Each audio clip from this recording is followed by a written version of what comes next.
사랑하는 성도 여러분, 우리 앞에 성탄절 있습니다. 지금 대림절을 지나가는데 이번 성탄절에 하나님 제게 이 소원을 이루어주시고 이 꿈이 이루어져서 진정 가슴에서 우러나는 성탄의 찬양 온전히 드릴 수 있는 복을 제게 주십시오.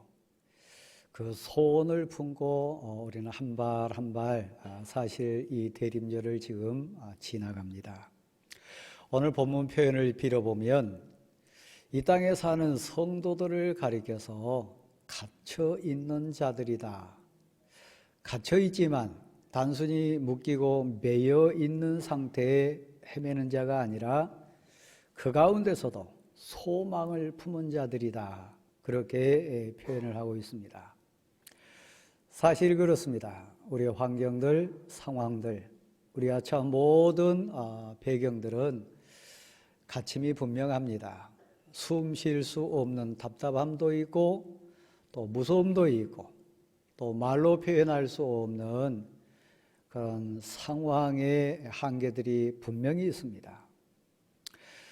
외적인 환경뿐만 아니라 믿음 안에 있는 우리들 내면을 살펴봐도 우리를 꽉 붙들고 얽어맨 그런 올무들이 사실 많이 있습니다.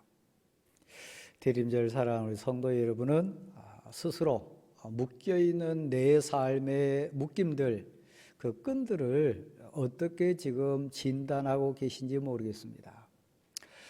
그래서 이번 성탄절이 기대가 되기도 하고 소망 가운데 기도가 깊어지는 이유이기도 합니다.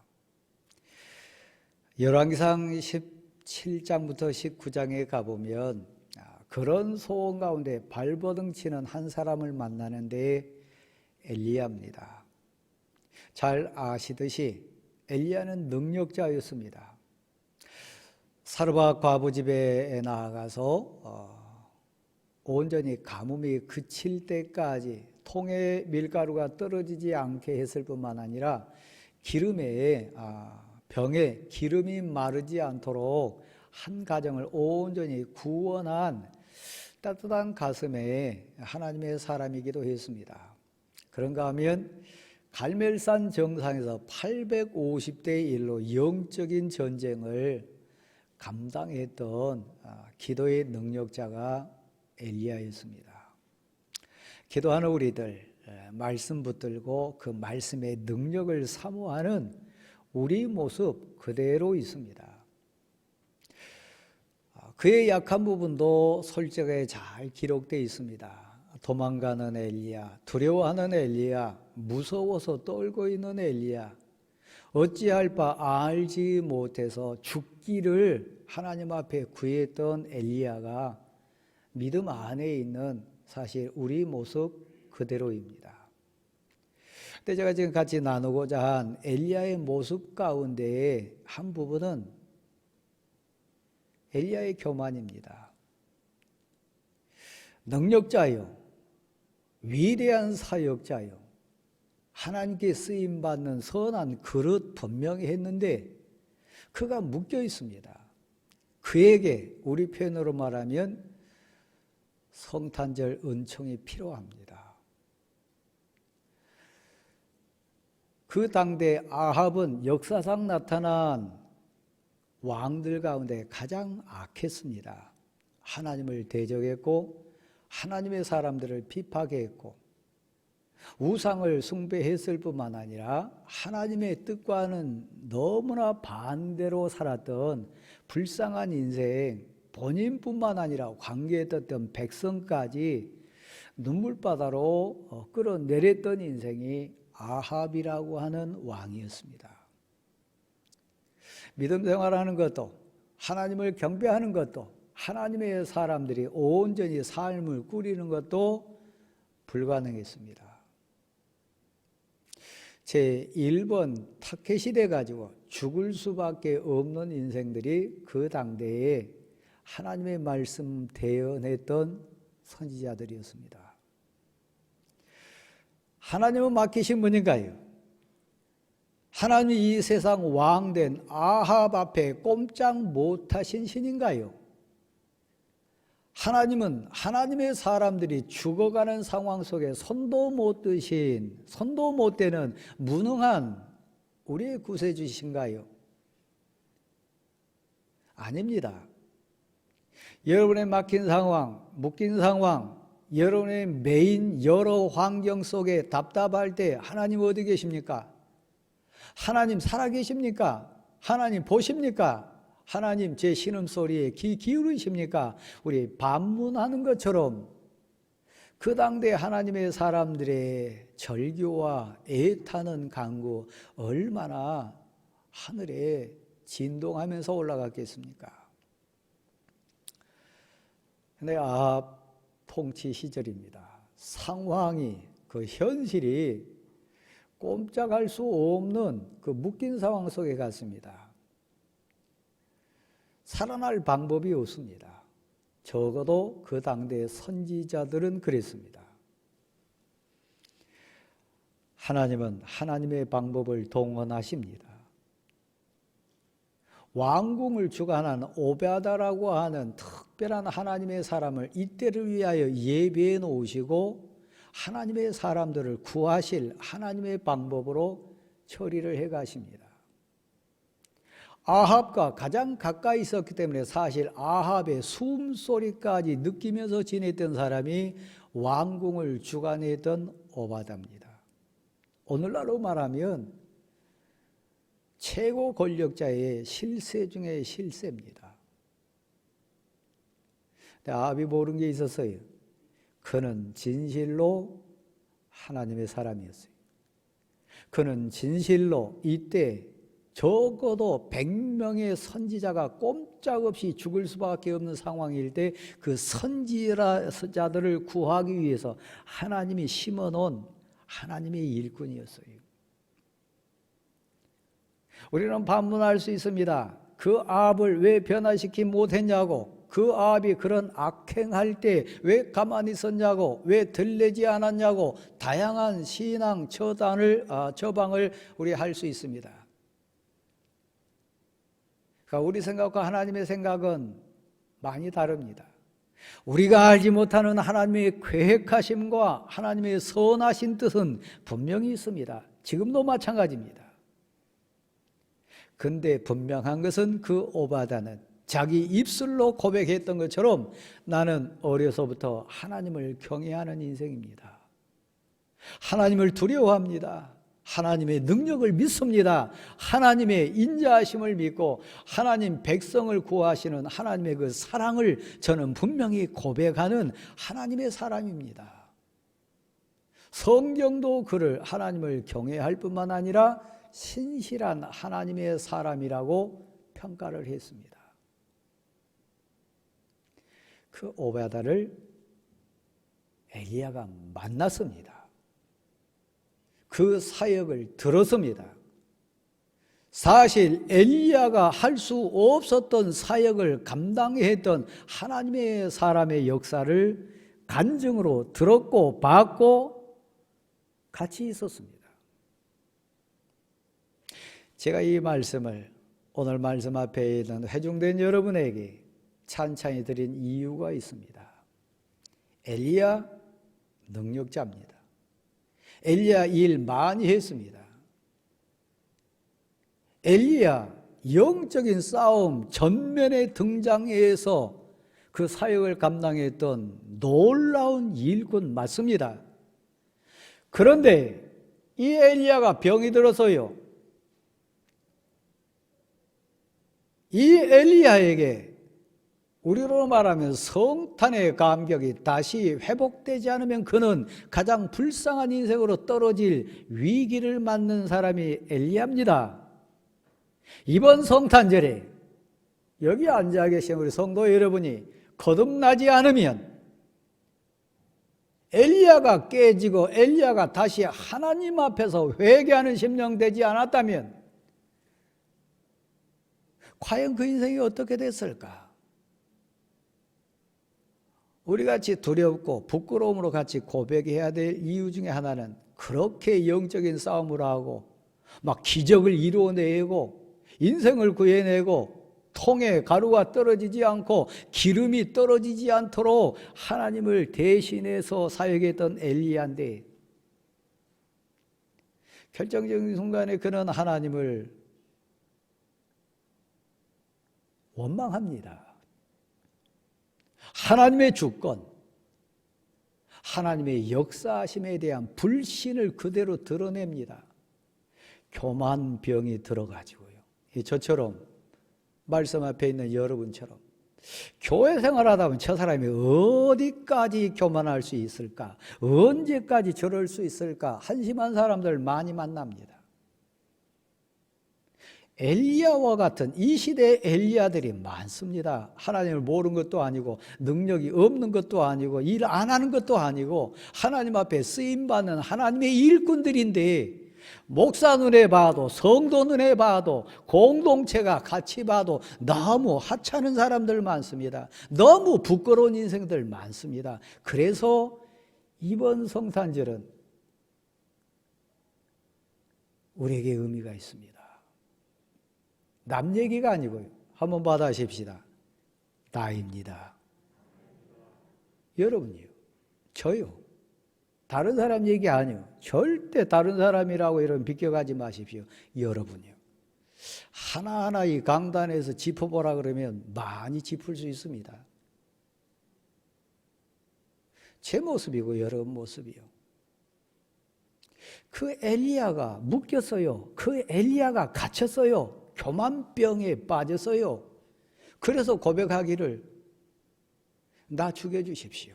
비교를 합니다.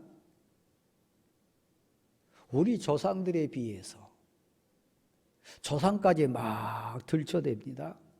같은 동시대에 하나님의 사람들을 막 도매금으로 묶어가지고 비난합니다. 나밖에 없습니다. 한 사람도 없습니다. 다 바알에게 무릎 꿇고 다 바알에게 절하고 다 바알 신에게 입 맞추는 자들입니다. 나밖에 없습니다. 다 도망갔습니다. 아니요, 그가 모르는 인생 많아요. 적어도 뒷부분에 하나님이 분명히 짚어주십니다. 너보다 더 신실하고 너보다 더 열정적이고 너보다 더 순수하고 너보다 더 바알을 무릎 꿇지도 않고 절하지도 않고 바알을 섬기지 않는 자 7,000명이 있다. 현실적으로 그가 만났던 오바댜는 엘리야가 변명할 수 없는 증인입니다. 한 사람도 없다고 했는데 그가 방금 전에 만났던 오바댜도 있어요. 여러분, 나만 이것은 성탄의 옷을 다시 입어야 될 우리의 추한 모습입니다. 오늘 본문에 갇혀 있으나 그러나 소망이 있는 자들아. 제가 다시 여쭙습니다. 왜 소망이 있어요? 여러분의 윤리 도덕적인 수준 때문에요? 아닙니다. 여러분의 지식 때문에요? 그것도 아니고요. 여러분이 가지고 있는 환경 때문에요? 전혀 아닙니다. 갇혀 있으나 소망이 있는 자들아. 소망이 있는 것은 내 편이 아닙니다. 우리 인생에 대한 가치 아닙니다. 아기 예수로 오신 우리 주님이 우리에게 메시아로 계시기 때문에요. 예수님이 계셔서 지금 갇혀 있으나 우리 소망이 있다고 얘기합니다. 지금 눈물 흘리고 있으나 소망이 있다고 얘기합니다. 예수님이 계셔서요. 돈 아닙니다. 환경 아닙니다. 사람 절대 아닙니다. 갇혀 있으나 소망을 말하는 자들아, 소망을 품은 자들아. 한번 받아주실랍니까? 그러므로 크게 기뻐하라. 예루살렘 딸들아, 시온 딸들아, 크게 기뻐해라. 너의 구세주, 너의 메시아, 너의 갇히고 묶인 그 상황에 해방자 되시고 추하고 더러운 더덕더덕 붙어있는 너 모든 죄를 깨끗하게 흰눈보다도 양털보다도 깨끗하게 해주실 구세주 만왕의 왕이 너에게 오시겠습니다. 성탄의 의미요. 성탄절 앞에 놓은 우리에게 누가 묻는다면 나 기뻐할 수 있어요? 크게 웃을 수 있어요. 진짜 기뻐할 수 있어요. 왜냐하면 오늘 본문 표현은 그렇게 쭉 진행됩니다. 그분은 만왕의 왕이시다. 이런 구절 말씀 한번 같이 한번 읽어보실렵니까? 우리 구절 같이 한번 읽도록 하겠습니다. 시온에 따라 크게 기뻐할지어다. 예루살렘에 따라 즐거이 부를지어다. 보라, 내 왕이 내게 임하시나니 그는 공의로우시며 구원을 베푸시며 겸손하여서 나귀를 타시나니 나귀의 작은 것 곧 나귀 새끼니라. 만왕의 왕이십니다. 온 세상을 다스리신 분입니다. 내 인생의 주권자 되십니다. 내 삶의 영원한 왕이십니다. 그분이 이 땅에 오시는 거예요.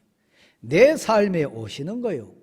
우리 예배 전에 같이 두 손 들고 고백했듯이 내 심령에 영으로 임재해 주시는 거예요. 그분이 오시면 불의가 해결됩니다. 앞다르고 뒤다르고 손이 안으로 굽는 이 세상 가치, 이 세상 논리를 다 극복할 수 있는 그분은 공의로우신 분이에요. 막 입으로만 정의사회 구원 그런 건 아니고요. 입으로만 공정 그거 아니고요.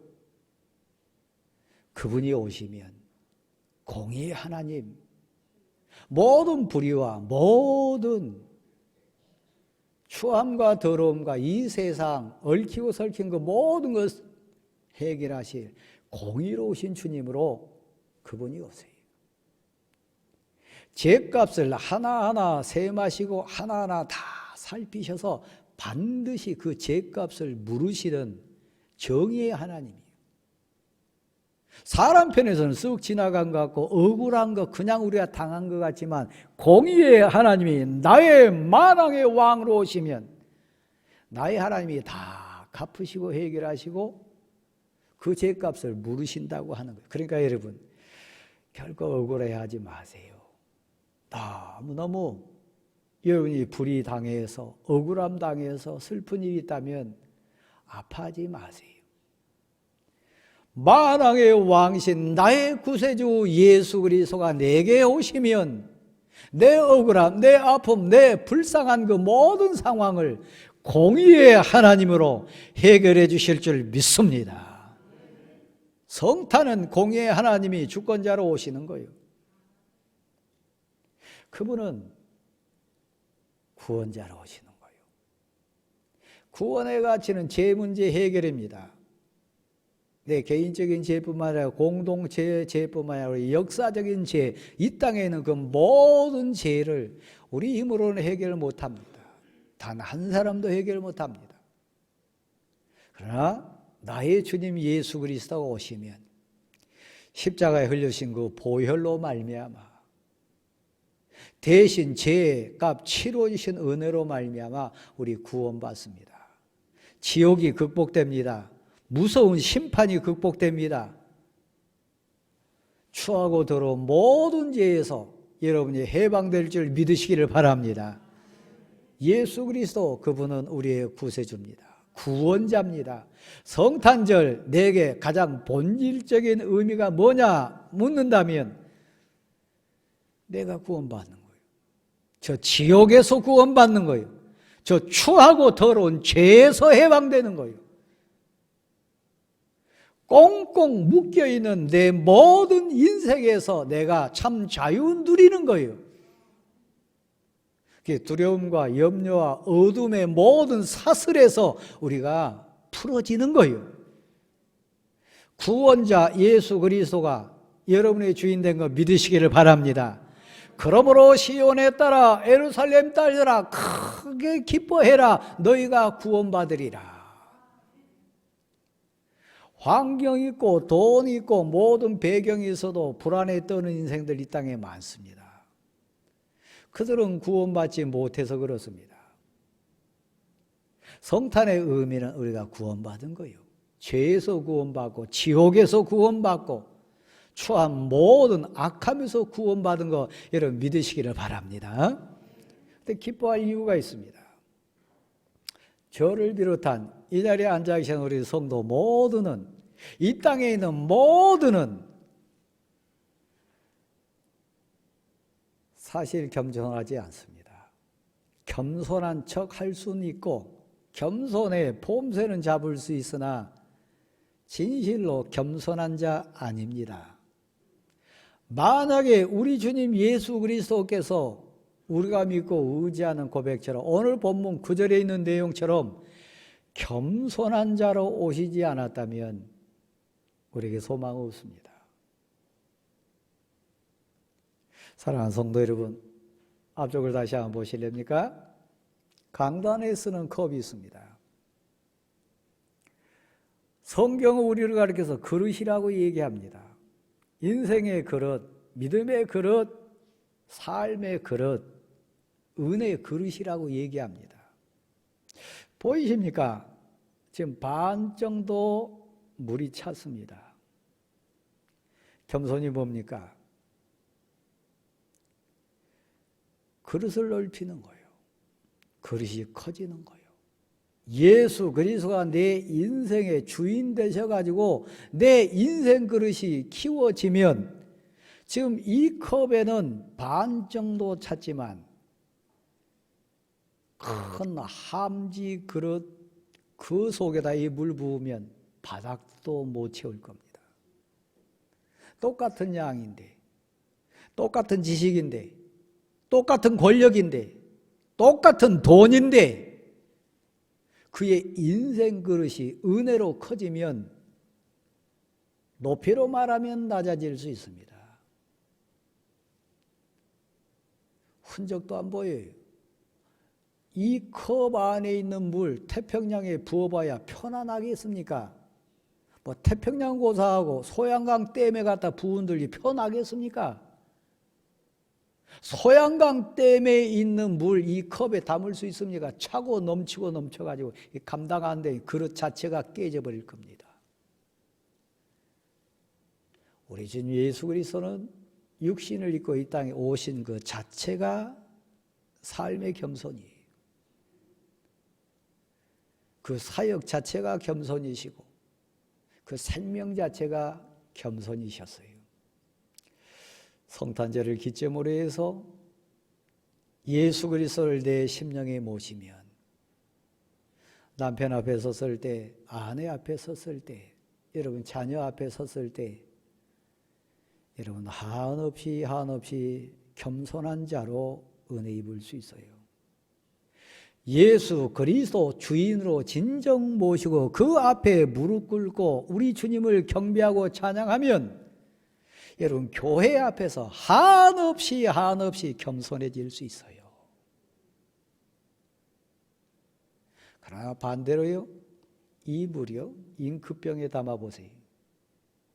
그 별것도 아닌 것이 잉크병에 차고 넘쳐가지고 막 다 가진 듯이 막 엄청난 인생인 듯이 한없이 교만해질 수 있어요. 누가 학력을 자랑할 수 있어요? 누가 돈 자랑할 수 있어요?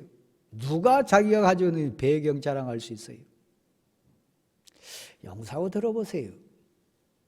이건 제 삶이고 제 아들의 고백입니다. 저 느낀 거 많았습니다. 제 아들이 신촌에 있는 대학에 입학했습니다. 그 나름대로 자부심도 있고 나름대로 그 학과 T를 입고 2호선을 탔다 그럽니다. 2호선 가다 보면 어느 대학을 만납니까? 저기 봉천동 쪽으로 가면 S대학 만납니다. 친구 4명이서 잠바를 입고 뽐내고 거기까지는 갔는데 거기 S대 앞을 딱 지나갈 때 상황이 벌어졌어요. 뭐요? 거기 있는 친구들이 탁 잠바를 입고 전철을 탔어요. 기 죽었을까요? 안 죽었을까요? 그 다음부터는 안 입고 다니더라고요.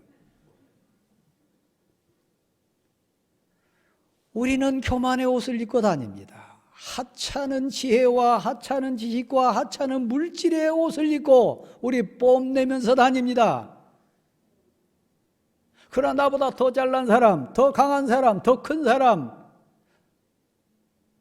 더 좋은 배경 앞에 서면 우리는 한없이 쪼그라들 수밖에 없습니다. 이게 인생의 원리입니다.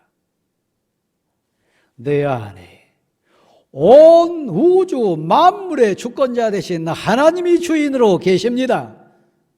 내 안에 전능하신 하나님의 영 성령이 나의 주인으로 오셨습니다. 누구를 무서워하리요? 뭘 부러워하리요? 누구를 두려워하리요? 무엇이 주저되리요? 내 안에 만왕에 계신 성령님이 나의 아버지로 계신데, 성탄의 임재는, 성탄의 의미는 여러분이 하나님의 아들이 된 것, 하나님의 딸이 된 것에 대한 실제적인 고백입니다. 당당하세요. 예루살렘 따라, 예루살렘에 따라, 시온에 따라 크게 즐거워할지어다. 너 안에, 너 삶의 현장에 만왕의 왕이신 하나님이 겸손히 너 주인 되어주시기 위하여, 널 높여주시기 위하여 오셨다. 뒷부분에 나옵니다마는 이런 표현이 나옵니다. 너 심령에 예수님이 오시면, 너 심령에 성탄의 감격이 고백되어지면 너는 용사 손에 쥐어진 칼과 같은 인생 되리라. 그런 능력자가 되리라. 너가 얼마나 빛나고 위대한 인생인 줄 알겠냐? 왕이 쓰는 왕관을 뭐라 그럽니까? 왕관입니다. 그 왕관의 핵은 왕관에 박힌 보석입니다. 너 인생이 왕관에 박힌 보석과보다 더 빛날 것이다. 하나님이 책임지시니까요. 너의 그 영광과 풍성함과, 오늘 본문 마지막 17절에 보면 형통함과 그의 아름다움이 충만해서 하나님의 약속을 지키신 분입니다. 앞쪽을 보실랍니까? 이 본문이 그 증거입니다. 우리 주 예수 그리스도께서 태어나기 한 800년 전에 이사야라고 하는 선지자를 통해서 이렇게 말씀하셨습니다. 보라, 처녀가 잉태하여 아들을 낳으리니 그 이름을 임마누엘이라 하라. 우리 주님이 육신을 입고 오시기 800년 전에 선지자에게 약속하신 내용입니다. 미가 선지자 입을 통해서 또 이렇게 예언했습니다. 이 작디 작은 성 베들레헴아, 너가 작지 아니하도다. 너에게서 한 큰 다스린 자가 나올 것이고 우리의 구세주가 나실 거다. 벳세다야, 베들레헴에서 우리 주님이 태어나실 것을 미가 선지자에게 예언하셨습니다. 똑같은 관점에서 오늘 스가랴 9장 9절 쭉 뒷부분에 나온 본문에 보면 우리 주님이 그 선지자들이 주신 약속대로 또 나타나실 것에 대한 예언이 하나 나옵니다. 그는 겸손하여서 나귀를 타실 것이다. 가장 작은 나귀 새끼를 타시는 겸손한 왕으로 오실 거다. 그 말씀이 응했습니까? 응하지 않았습니까? 응답됐습니다. 우리 주님이 예루살렘 입성할 때 나귀 타셨습니다. 그러니까 미가 말씀도 이사야 말씀도 스가랴 말씀도 다 예언입니다. 그 예언들은 그대로 성취되었습니다. 오늘 본문의 예언으로 주신 너희의 형통함과 너희의 충만함과 너희의 영광이 청년도 처녀도 그 곡식단 때문에 포도주 때문에 강건하여 지리라. 왕관의 보배처럼 빛난 인생이 되게 해주리라. 이 약속은 그대로 믿는 자에게 응답될 줄 믿습니다. 고백하는 자에게 그대로 이루어질 줄 믿습니다. 그럼 우리 성탄 기대합니다. 구원의 왕으로 오시고 메시아로 오시고 겸손의 왕으로 오신 나의 주님, 내게도 와주셔서 거듭난 인생 되기를 소원합니다. 이번 성탄절이 그래서 제게 엘리야에게 임재해 주셔서 세미한 음성 가운데 그 이후 장면 보면 여러분 나 혼자다 그런 말 안 합니다. 그 이후 장면 보면 나만 남았다고 얘기 안 합니다. 자기가 했다고 교만하지 않습니다. 너가 모르는 7,000명이 있느니라. 막 강한 바람에서 지진에서 엄청난 불 속에서 막 그렇게 외형으로 보이는 역사는 하나님만이 아니니라. 들리지는 않지만 표현되지는 않지만 내 심령의 주인으로 우리 주님이 오시면 말씀이 내 가운데서 싹을 돋고 줄기를 뻗쳐내면 여러분이 빛나는 인생으로 충만할 줄 믿습니다. 그 소원을 고백할 수 있습니까? 지금 여러분 묶인 게 있고 매인 게 있습니까? 근심이 있습니까? 떨치고 일어서 소원하는데 한번 일어나십시오.